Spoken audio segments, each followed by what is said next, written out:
Warm welcome to all of you in Idealess academy. आप सभी लोगों का आइडियलेस एकेडमी में स्वागत है। मैं हूं आपकी एजुकेटर भूमिका वाशनी। हमने अपने लास्ट वीडियो लेक्चर में डिस्कस किया था लॉ ऑफ डोमिनेंस के बारे में। उसी सीरीज को आज आगे कंटिन्यू करते हुए हम अंडरस्टैंड करते हैं law of segregation and law of independent assortment. तो चलिए हम अपना आज का वीडियो लेक्चर स्टार्ट करते हैं। तो देखिए, law of segregation. Law of segregation basically क्या है हम ये समझते हैं। देखिए, लॉ ऑफ सेग्रीगेशन, ये लॉ अप्लाई होता है ऑल रिप्रोड्यूसिबल ऑर्गेनिज्म। जितने भी आपके रिप्रोड्यूसिबल ऑर्गेनिजम्स होते हैं उन सब में ये लॉ हमारा अप्लाई होता है, ठीक है। और ये लॉ को अंडरस्टैंड हमारा एक्सप्लेन करता है मोनोहाइब्रिड क्रॉस,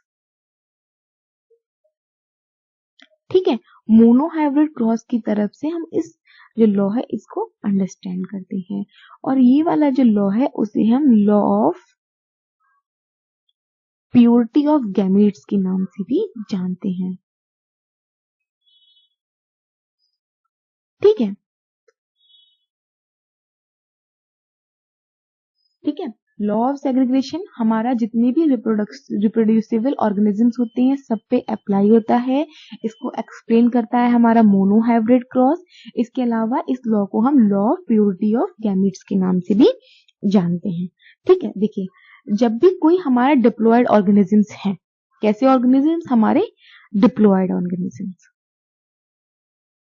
ठीक है। डिप्लॉयड ऑर्गेनिजम्स का मतलब वो ऑर्गेनिजम्स जिसमें हमारे 2n क्रोमोसोम्स प्रेजेंट होते हैं। मतलब कि या तो इनके गैमेट्स हमारे कैपिटल ए होंगे, या फिर कैपिटल ए स्मॉल ए होंगी, या फिर स्मॉल ए स्मॉल होंगे, स्मॉल ए स्मॉल ए होंगे। मतलब कोई भी डिप्लॉयड ऑर्गेनिजम्स जिसके और इसके भी जितने भी ऑर्गेनिजम्स के जो गैमेट्स होंगे वो हमारे ये तीनों में से एक होंगे।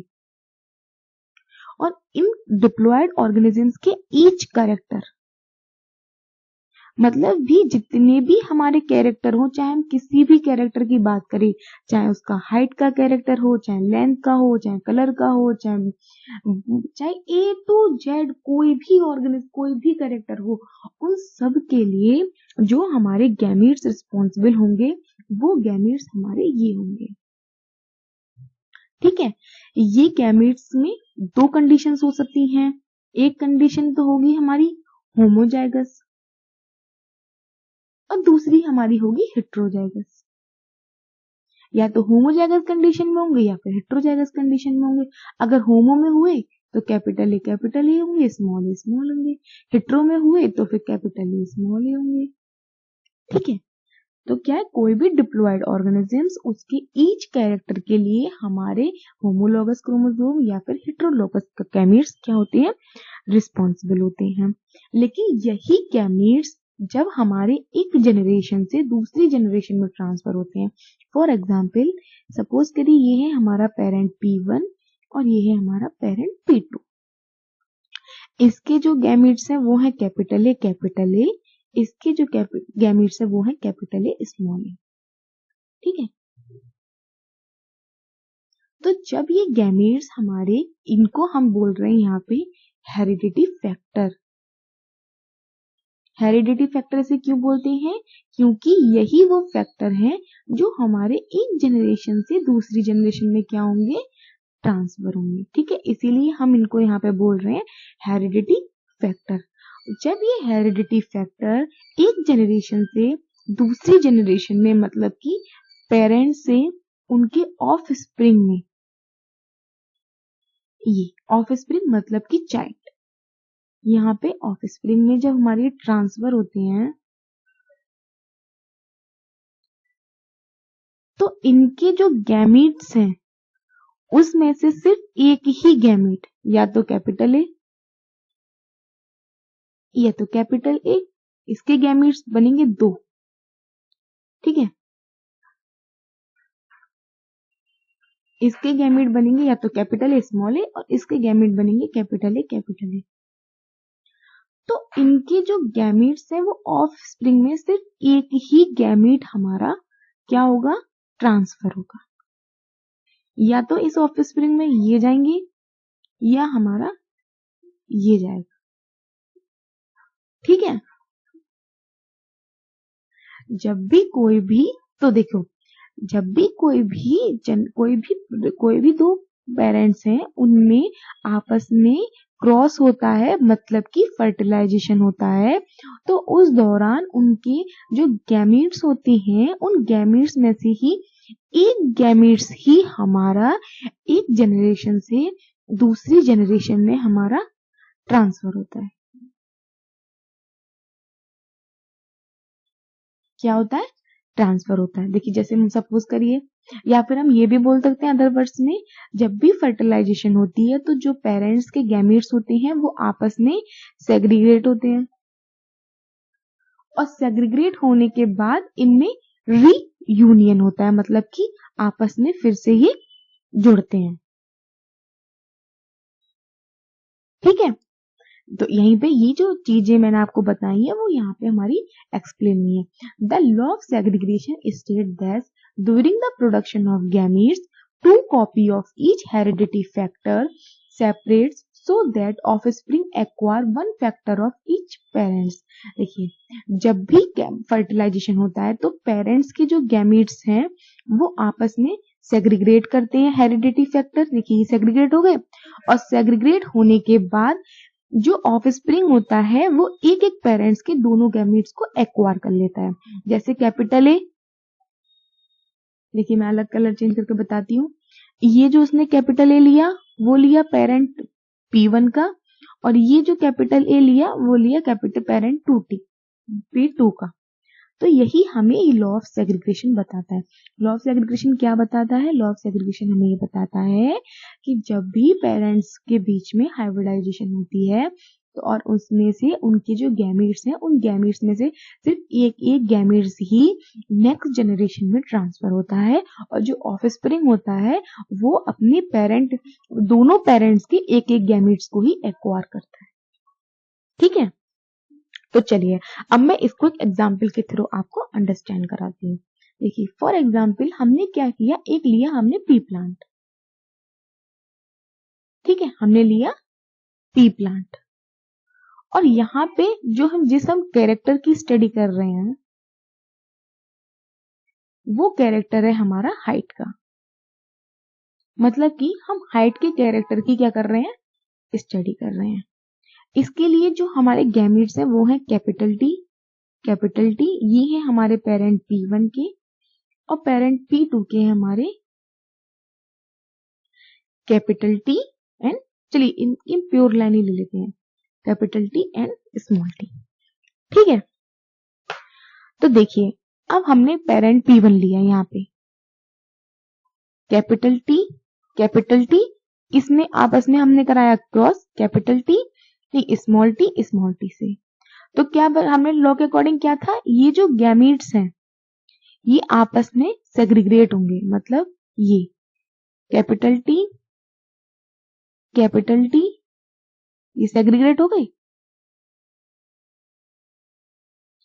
सेग्रीगेट होने के बाद फिर से रीयूनिट होते हैं, रीयूनिट होने के बाद आपस में जुड़ते हैं, मतलब देखिए इसका एक गैमेट आएगा और इसका एक गैमेट आएगा। देखिए यहाँ पे तो कैपिटल टी है, तो हम यहाँ पे ले लेते कैपिटल टी, यहाँ से स्मॉल टी।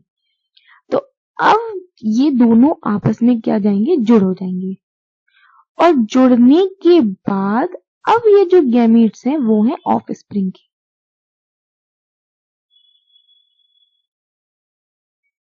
ठीक है, और यही हमारा कहता है लॉ ऑफ सेग्रीगेशन, कि जब भी दो पेरेंट्स के बीच में हाइब्रिडाइजेशन होता है तो उनके ऑफस्प्रिंग्स में उनका एक गैमेट्स ही सेग्रीगेट होता है, मतलब ट्रांसफर होता है। ठीक है, क्योंकि इसे लॉ ऑफ सेग्रीगेशन क्यों बोलते हैं, क्योंकि यहाँ पे जो गैमेट्स हैं वो आपस में सेग्रीगेट हुए। देखिए कैपिटल टी स्मॉल टी, और सेग्रीगेट हुए, उसके बाद रीयूनिट हो गए। तो अब ये बनेगी हमारी F1 जनरेशन। ये है हमारा टॉल प्लांट, मैं आपको दूसरे कलर से बताती हूँ। ये है हमारा टॉल और ये है हमारा डॉर्फ। और देखिए यहाँ पे अब हमारा कौन सा लॉ अप्लाई हुआ है, यहाँ पे हुआ है लॉ ऑफ डोमिनेंस अप्लाई।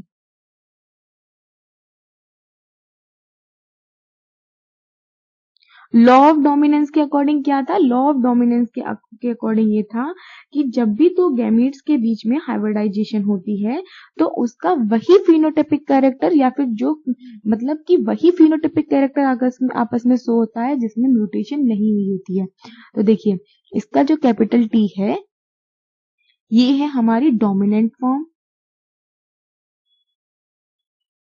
और स्मॉल सी है हमारी रिसेसिव फॉर्म। तो इसमें कैपिटल टी मतलब देखिए इसमें कैपिटल टी है, इसका मतलब है लॉ ऑफ डोमिनेंस के अकॉर्डिंग इसमें जो कैपिटल टी का कैरेक्टर है वही शो होगा और स्मॉल टी का कैरेक्टर शो नहीं होगा। क्यों होगा, क्योंकि जो कैपिटल टी वाला कैरेक्टर है उसमें है म्यूटेशन और कैपिटल टी का प्लांट हमारा कैसा है, टॉल। तो अब F1 जनरेशन में जितने भी प्लांट होंगे वो सारे हमारे होंगे टॉल। ठीक है, ये बात आपको समझ में आ गई पूरी। ये क्या हुई, यहाँ पे हमारा law of dominance and law of segregation दोनों ही अप्लाई हुए। According to law of dominance इसमें हमारा टॉल प्लांट सारे बने।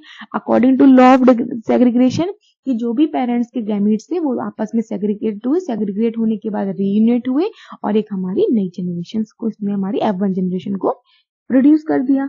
अब देखिए ये जो हमारी F1 जनरेशन आई हम इसका कराएंगे सेल्फ क्रॉस। देखिए अब हमने क्या कराया, जो हमारी F1 जनरेशन थी उसकी हमने करा दी सेल्फिंग। क्या कराई हमने करा दी सेल्फिंग, मतलब capital T capital T small T की आपस में करा दी मतलब क्या करा दी सेल्फिंग। सेल्फिंग कराने के बाद फिर अगेन यहाँ पे लॉ ऑफ सेग्रीगेशन अप्लाई हुआ और इसके जो गैमेट्स थे वो सेग्रीगेट कर गए, capital T small T, capital T small T. अब देखिए कैपिटल टी स्मॉल टी ये एक गैमेट हो गया, कैपिटल टी स्मॉल टी ये हमारा एक हो गया, capital T small T small T small T. देखिए एक केस में जैसे अगर मान लो कैपिटल टी है तो इसमें इस कैपिटल टी के आने की प्रोबेबिलिटी भी 1/2 होगी और इसके गैमेट्स के आने की प्रोबेबिलिटी भी 1/2 होगी। तो है और इस केस में इस टी के आने की प्रोबेबिलिटी 1/2 होगी और इसके आने की प्रोबेबिलिटी भी 1/2 होगी। तो देखिए यहां पे होगी 1/2, देखिए 1/2 इसकी एंड 1/2 इसकी। तो देखिए 1/2 इसकी, तो टोटल ये कितनी हो गई 1/4। मतलब कि चार में से जो एक गैमीट्स आएंगे वो आएंगे हमारे कैपिटल टी के। वहीं इसकी देखिए हम, तो इसके आने की प्रोबेबिलिटी 1/2 मल्टीप्लाई बाई इसके आने की प्रोबेबिलिटी भी 1/2, तो ये हो गई 1/4। ये मल्टीप्लाई होगी यहाँ पे अगेन 1/2 मल्टीप्लाई बाई 1/2, ये हो गई 1/4। इसकी आने की प्रोबेबिलिटी 1/2, ये हो गई 1/2, ये हो गई हमारी 1/4। तो इस तरीके से हम ये इस पूरे रेशियो से हम ये कंक्लूड कर सकते हैं कि जो कैपिटल टी है इनके आने की प्रोबेबिलिटी है हमारी 1/4। वहीं कैपिटल टी स्मॉल टी के आने की प्रोबेबिलिटी है 1/4 प्लस 1/4। ये एक 1/4 ये एक 1/4 ये, तो ये कितना हो गया 4/2 यानी कि 1/2। तो इसके आने की प्रोबेबिलिटी हो गई 1/2। वहीं स्मॉल टी के आने की प्रोबेबिलिटी क्या होगी 1/2। तो इस केस में इसका जो फिनोटिपिक रेशियो हमारा होगा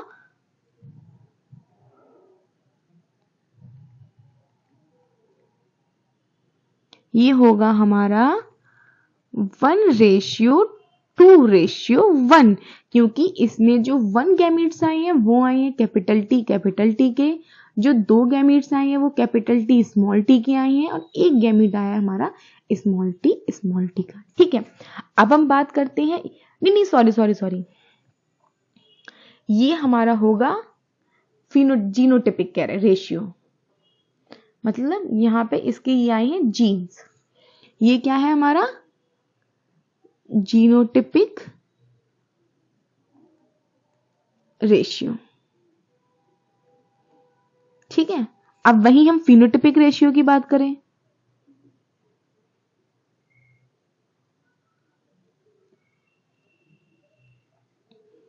तो फिनोटिपिक रेशियो क्या होगा, देखिए फिनोटिपिक रेशियो के लिए हम कौन सा लॉ अप्लाई करेंगे, लॉ ऑफ डोमिनेंस का। लॉ ऑफ डोमिनेंस के अकॉर्डिंग देखते हैं, यहां पे हमारा क्या मीट्स है कैपिटल टी, तो यहां पे हाँ मैं आपको एक बात और बताती हूँ, जो कैपिटल टी कैरेक्टर है वो है हमारा डोमिनेंट कैरेक्टर, जो स्मॉल टी है वो है हमारा रिसेसिव कैरेक्टर। तो ठीक है, डोमिनेंट वाला हमारा शो करेगा लॉ ऑफ, अब फिर यहाँ पे लॉ ऑफ डोमिनेंस अप्लाई करते हैं और समझते हैं कि इनका फिनोटाइपिक क्या होगा। Capital T tall, capital T small T tall, capital small T tall. तो क्या, क्योंकि यहाँ पे कैपिटल टी प्रेजेंट है और कैपिटल टी हमारा डोमिनेंट कैरेक्टर है। According to law of dominance जो डोमिनेंट कैरेक्टर होते हैं गैमीट्स में वही अपना फिनोटाइपिक कैरेक्टर शो करते हैं। वहीं स्मॉल टी कोई भी हमारा डोमिनेंट कैरेक्टर नहीं है, मतलब रिसेसिव कैरेक्टर शो होगा, और रिसेसिव कैरेक्टर हमारा क्या है डॉर्फ का, ये है हमारा टॉल का एंड ये है हमारा डॉर्फ का। तो हमारे जो टॉल बने वो कितने बने 1 2 3 और डॉर्फ कितने बने 1, तो इसका जो फिनोटाइपिक कैरेक्टर क्या होगा 3:1, और यही हमारा मोनोहाइब्रिड क्रॉस का रेशियो आता है। ठीक है, तो this is all about law of segregation and this is also known as a Mendel's third law of inheritance. ठीक है, इस केस में मैं आपको एक और बात बताती हूं कि इस केस में जो हमने प्रोबेबिलिटी ली है ये हमारी F2 जनरेशन के बारे में पूरा बताया है, F2 जनरेशन का रेशियो है ये हमारा। तो इसमें जो कैपिटल टी स्मॉल टी है उनके आने की जो प्रोबेबिलिटी है वो हाफ है, मतलब कि 1/2। वहीं अगर इसके केस में जो हमारे आने की प्रोबेबिलिटी है वो चेंज हो जाए तब इस पे क्या इफेक्ट पड़ेगा, अब हम वो अंडरस्टैंड करते हैं। देखिए, if 2 factors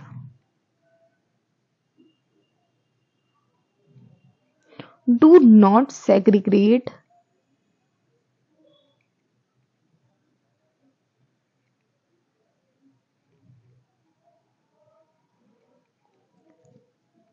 by equal probability, मतलब कि इक्वल प्रोबेबिलिटी में ये आपस में सेपरेट आउट नहीं हुए हो, तब क्या होगा, हम उसको अंडरस्टैंड करते हैं। देखिए, ये जो हमारा कैपिटल टी है ये हमारा 3/4 रेशियो में सेग्रीगेट हुआ है, और जो हमारा स्मॉल टी है वो 1/4 है, मतलब इसके आने की प्रोबेबिलिटी 3/4 है, इसके आने की प्रोबेबिलिटी 1/4 है। ठीक है, तो देखो F1 जनरेशन थी हमारी, लास्ट वाले केस को हम लेके समझ रहे हैं। ठीक है, F1 थी हमारी कैपिटल टी स्मॉल टी, इसकी हमने करा दी सेल्फिंग कराने के बाद ये आया, फिर से हम इनका एक मोनोहाइब्रिड चैट बनाएंगे, इसका एक चेकर बोर्ड बनाएंगे, ये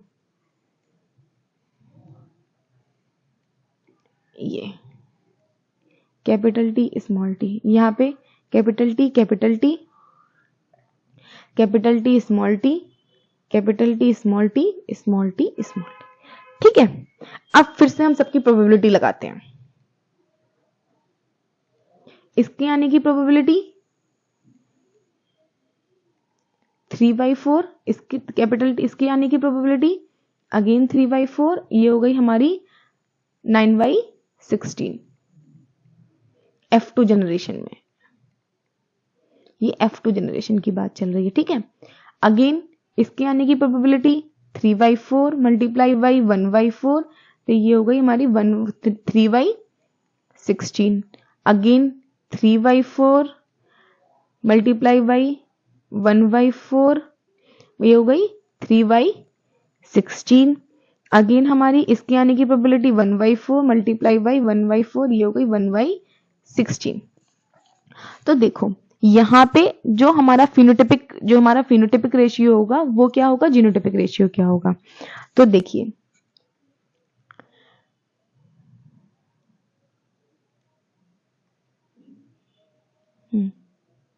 देखिए जो हमारा जीनोटिपिक रेशियो होगा वो तो हमारा सेम रहेगा। क्या होगा, जो हमारा जीनोटिपिक रेशियो होगा वो तो हमारा सेम रहेगा, क्योंकि जीन्स तो हमें अगेन सेम मिले हैं ना। क्या मिले हैं, कैपिटल टी के मिले हैं हमें 1, कैपिटल टी स्मॉल टी के मिले हमारे 2, स्मॉल टी के मिले हैं हमारे 1। तो जीनोटिपिक रेशियो इसका रहेगा 1:2:3। अब हम बात करते हैं फिनोटिपिक के रेशियो की।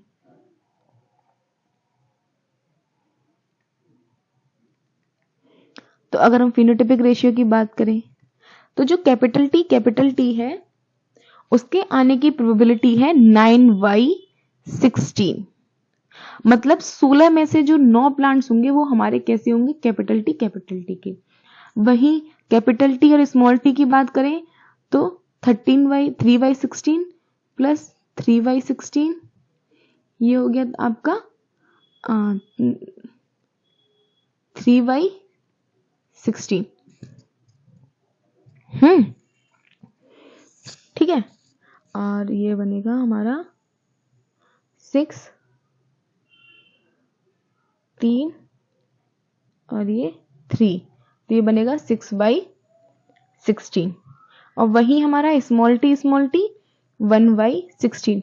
मतलब कि 16 में से 9 प्लांट जो होंगे हमारे वो होंगे टॉल, मतलब कैपिटल टी गैमीट्स के 16 में से जो हमारे 6 होंगे वो होंगे कैपिटल टी स्मॉल टी के रेशियो के, मतलब उनका जीनोटिपिक रेशियो ये होगा। और वही 16 में से जो हमारा 1 होगा उसका जो रेशियो होगा जीनोटिपिक वो होगा हमारा स्मॉल टी। तो अगर हम इनका रेशियो देखें तो रेशियो क्या आएगा, ये आपस में जुड़ जाएंगे 9/16 प्लस 16/16। क्यों, क्योंकि यहाँ पे अगेन हम लॉ ऑफ डोमिनेंस अप्लाई करते हैं। ये वाला कैसा होगा हमारा टॉल, ये कैसा होगा हमारा टॉल, ये कैसा होगा हमारा टॉल, ये कैसा होगा हमारा डॉर्फ। ठीक है, तो इसका मतलब ये दोनों हमारे होंगे टॉल और ये हमारा होगा डॉर्फ, और ये दोनों आपस में क्या हो जाएंगे, जुड़ जाएंगे। तो ये बनेगा हमारा 15/16। ठीक है, तो अब इस केस में जो हमारा फिनोटिपिक कैरेक्टर आएगा वो आएगा हमारा 15/1। तो इस रेशियो में जो हमारा फिनोटिपिक रेशियो क्या आया 15/1। तो देखिए जब भी कोई दो जो गैमीट्स हैं या फिर दो फैक्टर अगर वो इक्वल प्रोबेबिलिटी से हमारे सेपरेट आउट होते हैं, मतलब कि इसकी प्रोबेबिलिटी भी 1/2 हो, इसकी प्रोबेबिलिटी भी 1/2 हो, तो इनका जो फिनोटिपिक रेशियो आता है वो आता है 3:1 और जीनोटिपिक रेशियो 1:2:1। वहीं अगर ये प्लांट दोनों एक डिफरेंट रेशियो से सेग्रीगेट हों, मतलब कि इनका जो फिनोटिपिक रेशियो हो वो उनका रेशियो डिफरेंट हो, मतलब कैपिटल टी 3/4 रेशियो से सेग्रीगेट हो, स्मॉल टी 1/4 रेशियो से हमारा सेग्रीगेट हो, तो अब इन केस में इनका जो फिनोटिपिक रेशियो आता है वो आता है हमारा 15:1। Now this is all about law of segregation. Thank you so much. अगर आपको मेरा ये वीडियो लेक्चर पसंद आया हो तो please follow ITLS Academy on Instagram, Facebook, Twitter, YouTube, WhatsApp, LinkedIn and also get it on Google Play Store. Thank you so much. Thank you so much. Please like, share and subscribe ITLS Academy. Thank you.